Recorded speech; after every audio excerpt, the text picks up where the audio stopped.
Yellow Face by Arthur Conan Doyle. In publishing these short sketches based upon the numerous cases in which my companion's singular gifts have made us the listeners to, and eventually the actors in, some strange drama, it is only natural that I should dwell rather upon his successes than upon his failures. And this not so much for the sake of his reputation, for indeed it was when he was at his wit's end that his energy and his versatility were most admirable, but because where he failed it happened too often that no one else succeeded, and that the tale was left forever without a conclusion. Now and again, however, it chanced that even when he erred, the truth was still discovered. I have noted of some half-dozen cases of the kind. The adventure of the Musgrave ritual and that which I am about to recount are the two which present the strongest features of interest. Sherlock Holmes was a man who seldom took exercise for exercise's sake. Few men were capable of greater muscular effort, and he was undoubtedly one of the finest boxers of his weight that I have ever seen. But he looked upon aimless bodily exertion as a waste of energy, and he seldom bestirred himself save when there was some professional object to be served. Then he was absolutely untiring and indefatigable. That he should have kept himself in training under such circumstances is remarkable, but his diet was usually of the sparest, and his habits were simply to the verge of austerity. Save for the occasional use of cocaine, he had no vices, and he only turned to the drug as a protest against the monotony of existence when cases were scanty and the papers uninteresting. One day in early spring he had so far relaxed as to go for a walk with me in the park, where the first faint shoots of green were breaking out upon the elms, and the sticky spearheads of the chestnuts were just beginning to burst into their five-fold leaves. For 2 hours we rambled about together, in silence for the most part, as befits two men who know each other intimately. It was nearly 5 before we were back in Baker Street once more. "Beg pardon, sir," said our page-boy, as he opened the door. "There's been a gentleman here asking for you, sir." Holmes glanced reproachfully at me. "So much for afternoon walks," said he. "Has this gentleman gone, then?" "Yes, sir." "Didn't you ask him in?" "Yes, sir, he came in." "How long did he wait?" "Half an hour, sir. He was a very restless gentleman, sir, a walking and a stamping all the time he was here. I was waiting outside the door, sir, and I could hear him. At last he outs into the passage, and he cries, 'Is that man never going to come?' Those were his very words, sir. 'You'll only need to wait a little longer,' says I. 'Then I'll wait in the open air, for I feel half choked,' says he. 'I'll be back before long.' And with that he ups and he outs, and all I could say wouldn't hold him back." "Well, well, you did your best," said Holmes, as we walked into our room. "It's very annoying, though, Watson. I was badly in need of a case, and this looks, from the man's impatience, as if it were of importance. Hullo, that's not your pipe on the table. He must have left this behind him. A nice old briar with a good long stem of what the tobacconists call amber. I wonder how many real amber mouthpieces there are in London.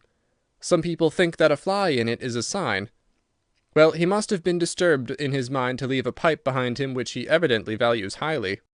"How do you know that he values it highly?" I asked. "Well, I should put the original cost of the pipe at 7 and 6 pence. Now it has, you see, been twice mended, once in the wooden stem and once in the amber. Each of these mends, done, as you observe, with silver bands, must have cost more than the pipe did originally. The man must value the pipe highly when he prefers to patch it up rather than buy a new one with the same money." "Anything else?" I asked, for Holmes was turning the pipe about in his hand, and staring at it in his peculiar pensive way. He held it up, and tapped on it with his long, thin forefinger, as a professor might who was lecturing on a bone. "Pipes are occasionally of extraordinary interest," said he. "Nothing has more individuality, save perhaps watches and bootlaces. The indications here, however, are neither very marked nor very important. The owner is obviously a muscular man, left-handed, with an excellent set of teeth, careless in his habits, and with no need to practice economy." My friend threw out the information in a very off-hand way, but I saw that he cocked his eye at me to see if I had followed his reasoning. "You think a man must be well-to-do if he smokes a 7-shilling pipe," said I. "This is Grosvenor mixture, at 8 pence an ounce," Holmes answered, knocking a little out on his palm. "As he might get an excellent smoke for half the price, he has no need to practise economy." "And the other points?" "He has been in the habit of lighting his pipe at lamps and gas jets. You can see that it is quite charred all down one side. Of course, a match could not have done that. Why should a man hold a match to the side of his pipe? But you cannot light it at a lamp without getting the bowl charred. And it is all on the right side of the pipe. From that I gather that he is a left-handed man. You hold your own pipe to the lamp, and see how naturally you, being right-handed, hold the left side to the flame. You might do it once the other way, but not as a constancy. This has always been held so.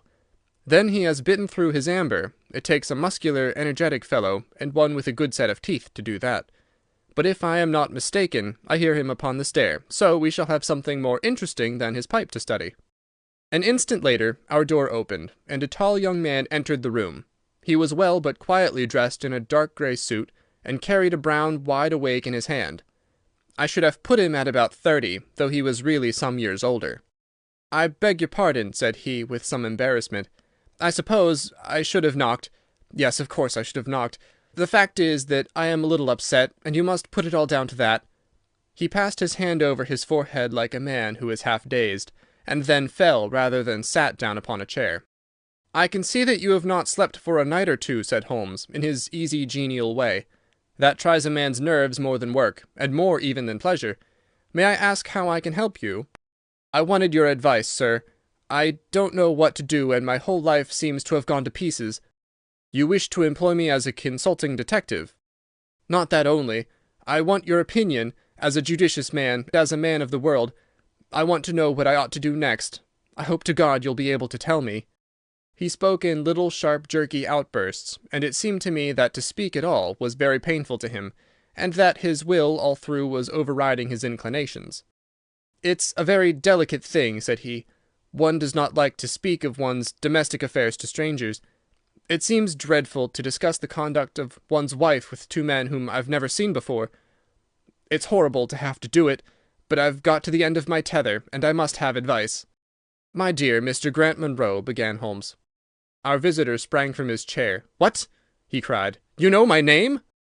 "If you wish to preserve your incognito," said Holmes, smiling, "I would suggest that you cease to write your name upon the lining of your hat, or else that you turn the crown towards the person whom you are addressing. I was about to say that my friend and I have listened to a good many strange secrets in this room, and that we have had the good fortune to bring peace to many troubled souls. I trust that we may do as much for you. Might I beg you, as time may prove to be of importance, to furnish me with the facts of your case without further delay?" Our visitor again passed his hand over his forehead, as if he found it bitterly hard. From every gesture and expression I could see that he was a reserved, self-contained man, with a dash of pride in his nature, more likely to hide his wounds than to expose them. Then suddenly, with a fierce gesture of his closed hand, like one who throws reserve to the winds, he began. "The facts are these, Mr. Holmes," said he. "I am a married man, and have been so for 3 years. During that time my wife and I have loved each other as fondly and lived as happily as any two that ever were joined. We have not had a difference, not one, in thought or word or deed. And now, since last Monday, there has suddenly sprung up a barrier between us, and I find that there is something in her life and in her thought of which I know as little as if she were the woman who brushes by me in the street. We are estranged, and I want to know why. Now, there is one thing that I want to impress upon you before I go any further, Mr. Holmes. Effie loves me. Don't let there be any mistake about that. She loves me with her whole heart and soul, and never more than now. I know it. I feel it. I don't want to argue about that. A man can tell easily enough when a woman loves him. But there's this secret between us, and we can never be the same until it is cleared."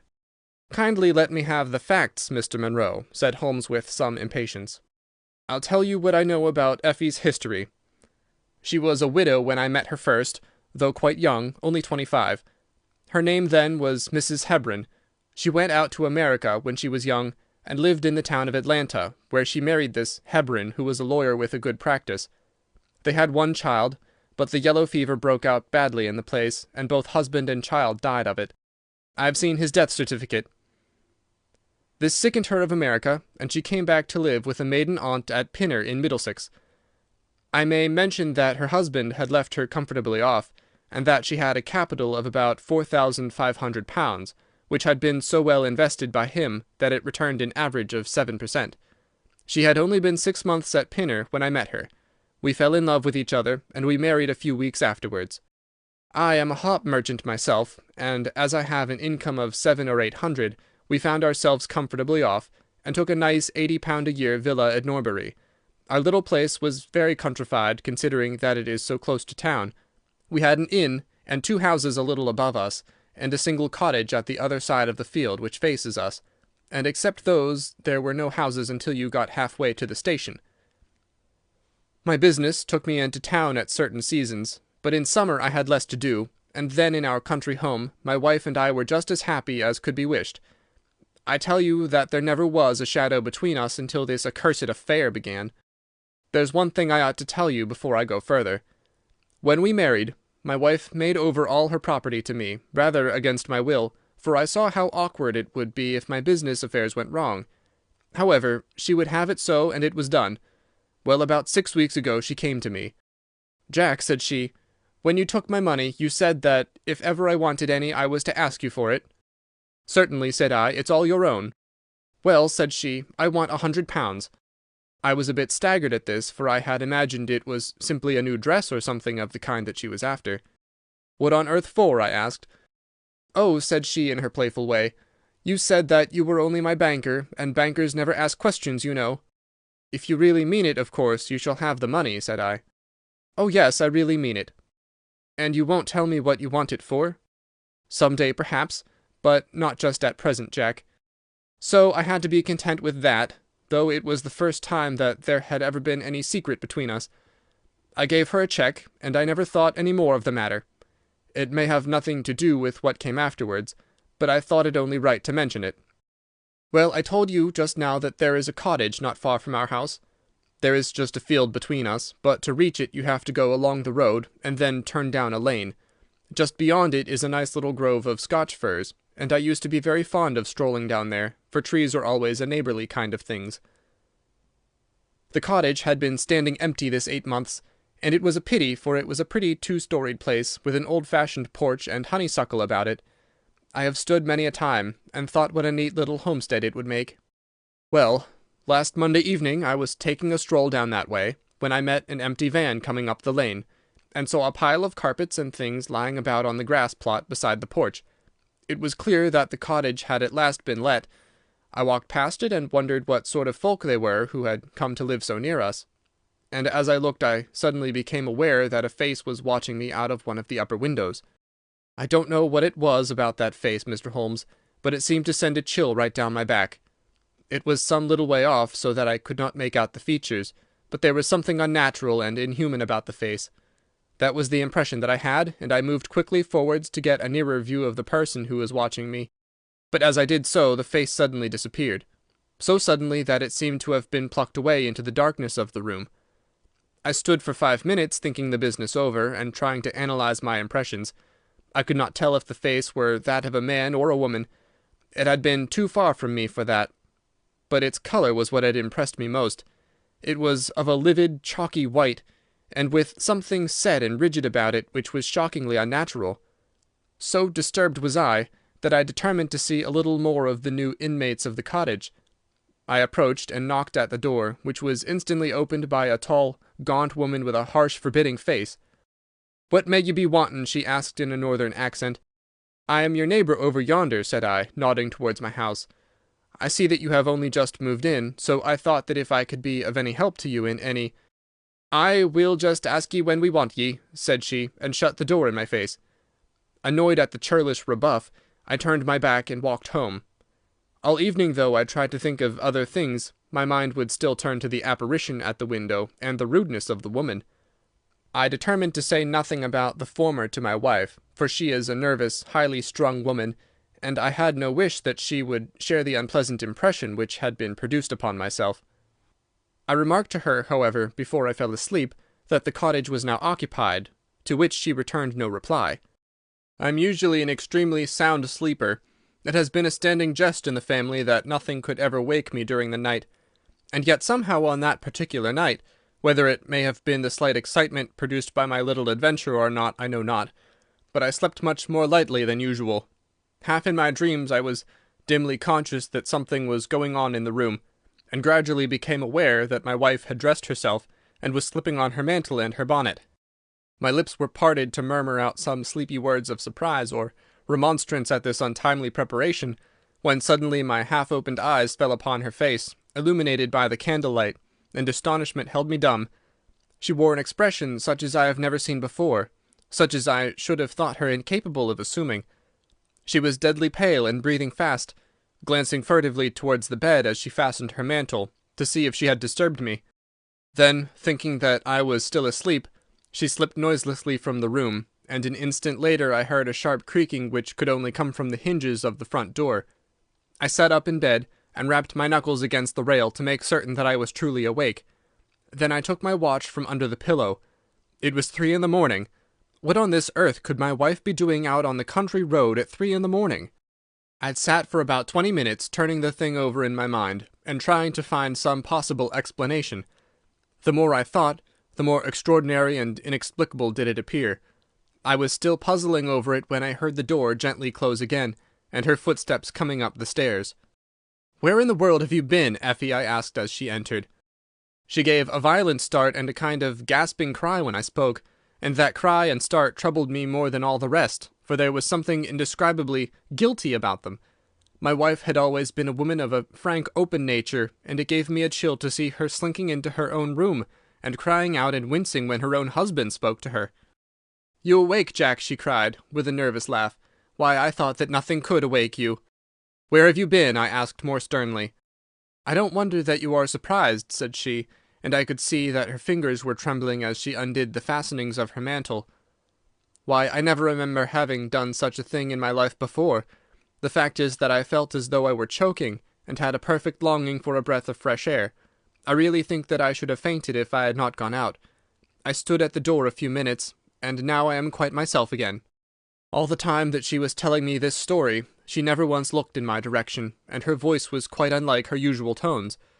It was evident to me that she was saying what was false. I said nothing in reply, but turned my face to the wall, sick at heart, with my mind filled with 1,000 venomous doubts and suspicions. What was it that my wife was concealing from me? Where had she been during that strange expedition? I felt that I should have no peace until I knew, and yet I shrank from asking her again, after once she had told me what was false. All the rest of the night I tossed and tumbled, framing theory after theory, each more unlikely than the last. I should have gone to the city that day, but I was too disturbed in my mind to be able to pay attention to business matters. My wife seemed to be as upset as myself, and I could see from the little questioning glances which she kept shooting at me that she understood that I disbelieved her statement, and that she was at her wit's end what to do. We hardly exchanged a word during breakfast, and immediately afterwards I went out for a walk, that I might think the matter out in the fresh morning air. I went as far as the Crystal Palace, spent an hour in the grounds, and was back in Norbury by 1 o'clock. It happened that my way took me past the cottage, and I stopped for an instant to look at the windows, and to see if I could catch a glimpse of the strange face which had looked out at me on the day before. As I stood there, imagine my surprise, Mr. Holmes, when the door suddenly opened, and my wife walked out. I was struck dumb with astonishment at the sight of her, but my emotions were nothing to those which showed themselves upon her face when our eyes met. She seemed for an instant to wish to shrink back inside the house again, and then, seeing how useless all concealment must be, she came forward, with a very white face and frightened eyes which belied the smile upon her lips. "Ah, Jack," she said, "I've just been in to see if I can be of any assistance to our new neighbours." "Why do you look at me like that, Jack? You are not angry with me?" "So," said I, "this is where you went during the night?" "What do you mean?" she cried. "You came here, I am sure of it. Who are these people, that you should visit them at such an hour?" "I have not been here before." "How can you tell me what you know is false?" I cried. "Your very voice changes as you speak. When have I ever had a secret from you? I shall enter that cottage, and I shall probe the matter to the bottom." "No, no, Jack, for God's sake!" she gasped in uncontrollable emotion. Then, as I approached the door, she seized my sleeve and pulled me back with convulsive strength. "I implore you not to do this, Jack," she cried. "I swear that I will tell you everything some day, but nothing but misery can come of it if you enter that cottage." Then, as I tried to shake her off, she clung to me in a frenzy of entreaty. "Trust me, Jack," she cried. "Trust me only this once. You will never have cause to regret it. You know that I would not have a secret from you if it were not for your own sake. Our whole lives are at stake in this. If you come home with me, all will be well. If you force your way into that cottage, all is over between us." There was such earnestness, such despair in her manner that her words arrested me, and I stood irresolute before the door. "I will trust you on one condition, and on one condition only," said I at last. "It is that this mystery comes to an end from now. You are at liberty to preserve your secret, but you must promise me that there shall be no more nightly visits, no more doings which are kept from my knowledge. I am willing to forget those which are past, if you will promise that there shall be no more in the future." "I was sure that you would trust me," she cried, with a great sigh of relief. "It shall be just as you wish. Come away. Oh, come away up to the house." Still pulling at my sleeve, she led me away from the cottage. As we went, I glanced back, and there was that yellow livid face watching us out of the upper window. What link could there be between that creature and my wife? Or how could the coarse, rough woman whom I had seen the day before be connected with her? It was a strange puzzle, and yet I knew that my mind could never know ease again until I had solved it. For 2 days after this, I stayed at home, and my wife appeared to abide loyally by our engagement, for as far as I know, she never stirred out of the house. On the 3rd day, however, I had ample evidence that her solemn promise was not enough to hold her back from this secret influence, which drew her away from her husband and her duty. I had gone into town on that day, but I returned by the 2:40 instead of the 3:36, which is my usual train. As I entered the house, the maid ran into the hall with a startled face. "Where is your mistress?" I asked. "I think that she has gone out for a walk," she answered. My mind was instantly filled with suspicion. I rushed upstairs to make sure that she was not in the house. As I did so, I happened to glance out of one of the upper windows, and saw the maid with whom I had just been speaking running across the field in the direction of the cottage. Then, of course, I saw exactly what it all meant. My wife had gone over there, and had asked the servant to call her if I should return. Tingling with anger, I rushed down and hurried across, determined to end the matter once and forever. I saw my wife and the maid hurrying back along the lane, but I did not stop to speak with them. In the cottage lay the secret which was casting a shadow over my life. I vowed that, come what might, it should be a secret no longer. I did not even knock when I reached it, but turned the handle and rushed into the passage. It was all still and quiet upon the ground floor. In the kitchen a kettle was singing on the fire, and a large black cat lay coiled up in the basket, but there was no sign of the woman whom I had seen before. I ran into the other room, but it was equally deserted. Then I rushed up the stairs, only to find 2 other rooms empty and deserted at the top. There was no one at all in the whole house. The furniture and pictures were of the most common and vulgar description, save in the one chamber at the window of which I had seen the strange face. That was comfortable and elegant, and all my suspicions rose into a fierce, bitter flame when I saw that on the mantelpiece stood a copy of a full-length photograph of my wife, which had been taken at my request only 3 months ago. I stayed long enough to make certain that the house was absolutely empty. Then I left it, feeling a weight at my heart, such as I had never had before.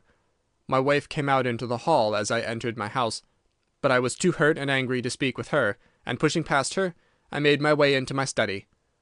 She followed me, however, before I could close the door. "I'm sorry that I broke my promise, Jack," said she, "but if you knew all the circumstances, I am sure that you would forgive me." "Tell me everything, then," said I. "I cannot, Jack, I cannot," she cried. "Until you tell me who it is that has been living in that cottage, and who it is to whom you have given that photograph, there can never be any confidence between us," said I, and breaking away from her, I left the house. That was yesterday, Mr. Holmes, and I have not seen her since, nor do I know anything more about this strange business. It is the first shadow that has come between us, and it has so shaken me that I do not know what I should do for the best. Suddenly this morning it occurred to me that you were the man to advise me, so I have hurried to you now, and I place myself unreservedly in your hands.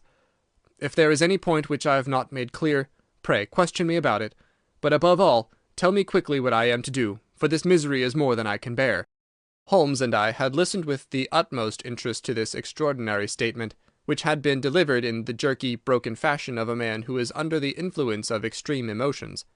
My companion sat silent for some time, with his chin upon his hand, lost in thought.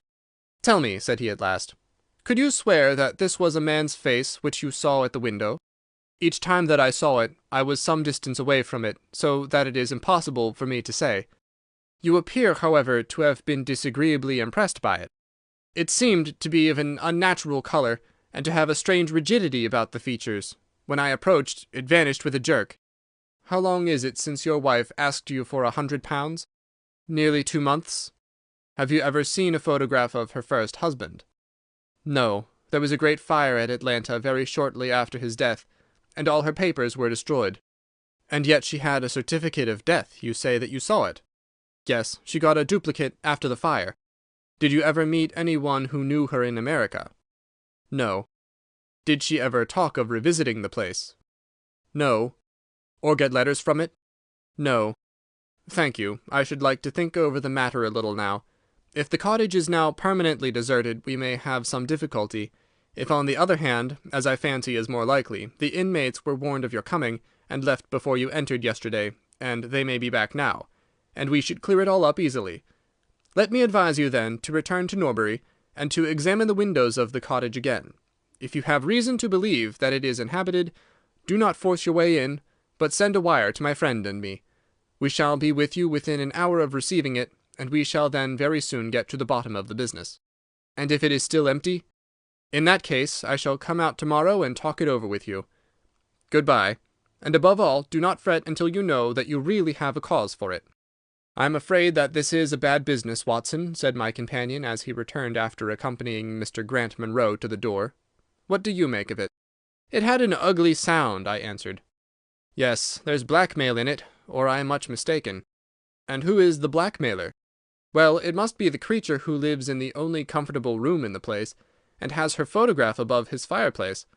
Upon my word, Watson, there is something very attractive about that livid face at the window, and I would not have missed the case for worlds. You have a theory? Yes, a provisional one. But I shall be surprised if it does not turn out to be correct. This woman's first husband is in that cottage. Why do you think so? How else can we explain her frenzied anxiety that her second one should not enter it? The facts, as I read them, are something like this. This woman was married in America. Her husband developed some hateful qualities, or shall we say that he contracted some loathsome disease and became a leper or an imbecile. She flies from him at last, returns to England, changes her name, and starts her life, as she thinks, afresh.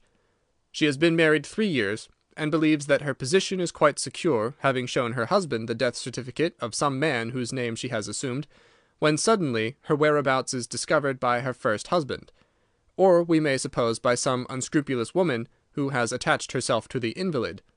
They write to the wife, and threaten to come and expose her. She asks for £100, and endeavours to buy them off. They come in spite of it, and when the husband mentions casually to the wife that there are newcomers in the cottage, she knows in some way that they are her pursuers. She waits until her husband is asleep, and then she rushes down to endeavour to persuade them to leave her in peace. Having no success, she goes again next morning, and her husband meets her, as he has told us, as she comes out. She promises him then not to go there again, but 2 days afterwards, the hope of getting rid of those dreadful neighbours was too strong for her, and she made another attempt, taking down with her the photograph which had probably been demanded from her. In the midst of this interview, the maid rushed in to say that the master had come home, on which the wife, knowing that he would come straight down to the cottage, hurried the inmates out at the back door, into the grove of fir trees probably, which was mentioned as standing near. In this way he found the place deserted. I shall be very much surprised, however, if it is still so when he reconnoitres it this evening. What do you think of my theory? It is all surmise. But at least it covers all the facts. When new facts come to our knowledge, which cannot be covered by it, it will be time enough to reconsider it. We can do nothing more until we have a message from our friend at Norbury. But we had not a very long time to wait for that. It came just as we had finished our tea. The cottage is still tenanted, it said. Have seen the face again at the window. We'll meet the 7 o'clock train, and we'll take no steps until you arrive. He was waiting on the platform when we stepped out, and we could see in the light of the station lamps that he was very pale and quivering with agitation. "They are still there, Mr. Holmes," said he, laying his hand hard upon my friend's sleeve. "I saw lights in the cottage as I came down. We shall settle it now, once and for all." "What is your plan, then?" asked Holmes, as he walked down the dark tree-lined road. "I'm going to force my way in, and see for myself who is in the house. I wish you both to be there, as witnesses. You are quite determined to do this in spite of your wife's warning that it is better that you should not solve the mystery." "Yes, I am determined." "Well, I think that you are in the right. Any truth is better than indefinite doubt. We had better go up at once. Of course, legally, we are putting ourselves hopelessly in the wrong, but I think that it is worth it." It was a very dark night, and a thin rain began to fall as we turned from the high road into a narrow lane, deeply rutted with hedges on either side. Mr. Grant Munro pushed impatiently forward, however, and we stumbled after him as best we could. "There are the lights of my house," he murmured, pointing to a glimmer among the trees. "And here is the cottage, which I am going to enter." We turned a corner in the lane as he spoke, and there was a building close beside us. A yellow bar falling across the black foreground showed that the door was not quite closed, and one window in the upper story was brightly illuminated. As we looked, we saw a dark blur moving across the blind. "There is that creature!" cried Grant Munro. "You can see for yourselves that someone is there. Now follow me, and we shall soon know all." We approached the door, but suddenly a woman appeared out of the shadow and stood in the golden track of the lamplight. I could not see her face in the darkness, but her arms were thrown out in an attitude of entreaty. "For God's sake, don't, Jack!" she cried. "I had a presentiment that you would come this evening. Think better of it, dear. Trust me again, and you will never have cause to regret it." "I have trusted you too long, Effie," he cried sternly. "Leave go of me. I must pass you. My friends and I are going to settle this matter once and forever."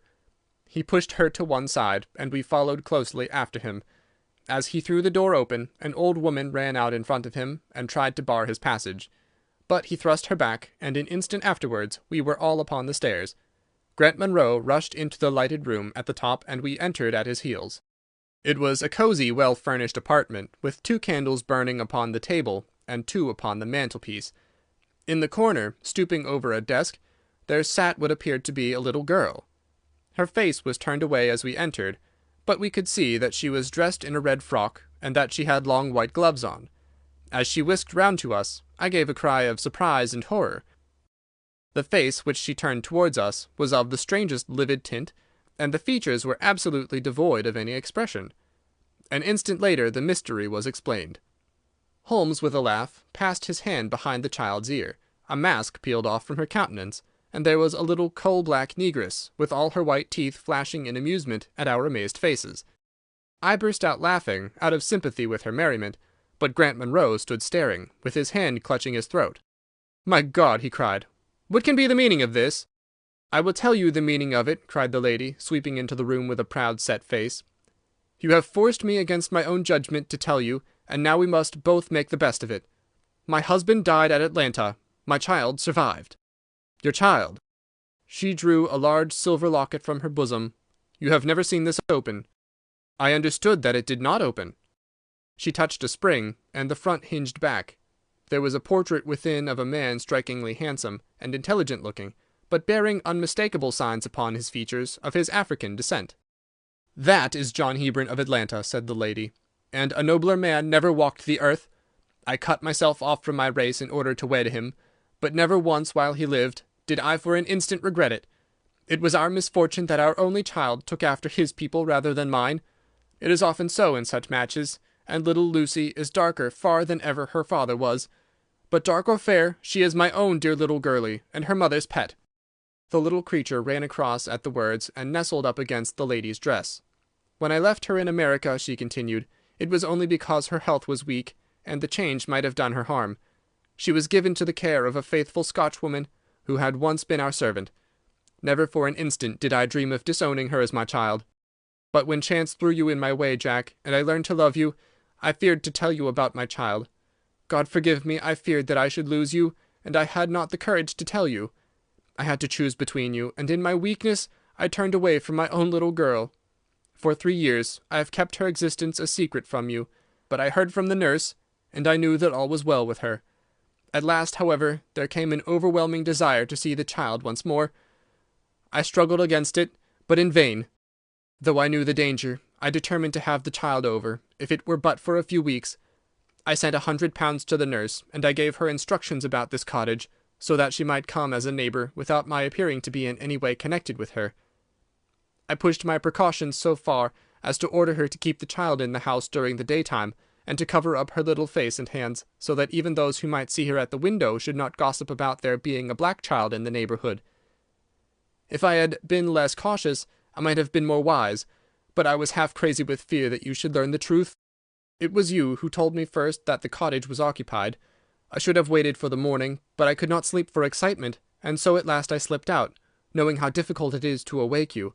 But you saw me go, and that was the beginning of my troubles. Next day you had my secret at your mercy, but you nobly refrained from pursuing your advantage. 3 days later, however, the nurse and child only just escaped from the back door as you rushed in at the front one. And now, tonight, you at last know all, and I ask you what is to become of us, my child and me." She clasped her hands and waited for an answer. It was a long 10 minutes before Grant Munro broke the silence, and when his answer came it was one of which I love to think. He lifted the little child, kissed her, and then, still carrying her, he held his other hand out to his wife and turned toward the door. "We can talk it over more comfortably at home," said he. "I am not a very good man, Effie, but I think that I am a better one than you have given me credit for being." Holmes and I followed them down the lane, and my friend plucked at my sleeve as we came out.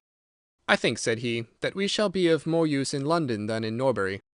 Not another word did he say of the case until late that night, when he was turning away with his lighted candle for his bedroom. "Watson," said he, "if it should ever strike you that I am getting a little over-confident in my powers, or giving less pains to a case than it deserves, kindly whisper Norbury in my ear, and I shall be infinitely obliged to you." If you like the video, put a like, subscribe to the channel and click on the bell to not miss our new videos.